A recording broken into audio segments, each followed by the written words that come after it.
कोल्हापूर शहरातील जनतेच्या हिताचा विचार करणारी मी महापौर आहे। महापालिका प्रशासनाने पाणीपट्टी दरवाढीचा प्रस्ताव मांडला असला तरी त्याला विरोधच राहील अशी स्पष्ट ग्वाही महापौर रुपाराणी निकम यांनी दिली। पाणीपट्टी दरवाढ आणि हद्दवाढ या विषयावर कृती समितीने महापौर निकम यांना निवेदन देऊन चर्चा केली।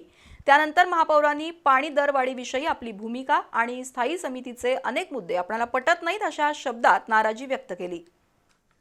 कोल्हापूर महापालिका प्रशासनाने पाणीपट्टी दरवाढीचा प्रस्ताव सर्वसाधारण सभेसमोर ठेवला आहे। मुळात स्थायी समितीकडून हा प्रस्ताव सर्वसाधारण सभेसमोर कसा आला अशी विचारणा करत पाणीपट्टी दरवाढीला आमचा विरोध राहील असा इशारा सर्वपक्षीय कृती समितीने महापौर रुपाराणी निकम यांना निवेदनाद्वारे दिला। तसंच कोल्हापूर शहरालगतची जी गावं महापालिका हद्दवाढीत समाविष्ट नाहीत त्यांना महापालिकेकडून कोणत्याही सुविधा पुरवू नयेत असा मुद्दा कृती समितीच्या प्रतिनिधींनी मांडला। त्यावर महापौर रुपाराणी निकम यांनी आपली भूमिका मांडली। स्थायी समितीकडून आलेला प्रस्ताव अंतिम नाही, सर्वसाधारण सभा त्याबद्दल निर्णय घेणार आहे, त्यानंतरही शेवटी महापौरांचा अधिकार असतोच। महापौर म्हणून मी कायम कोल्हापुरातील जनतेच्या सोबत आहे। पाणीपट्टी दरवाढीला माझा विरोध राहील। मुळात स्थायी समितीचे अनेक निर्णय आपल्याला पटत नाहीत अशा शब्दात महापौर निकम यांनी भूमिका स्पष्ट केली। हद्दवाढ झालीच पाहिजे असं सांगून शहरालगतच्या गावांना केवळ माणुसकीच्या नात्यानं पाणीपुरवठा केला जातो असंही त्यांनी स्पष्ट केलं।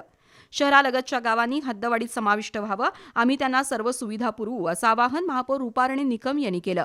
यावेळी कृती समितीचे निमंत्रक आर.के. पवार, ॲडव्होकेट बाबा इंदुलकर, बाबा पार्टे, अनिल कदम, अशोक भंडारे, दिलीप पवार, दिलीप देसाई, महादेव पाटील, किशोर घाटगे, विजय करजगार उपस्थित होते।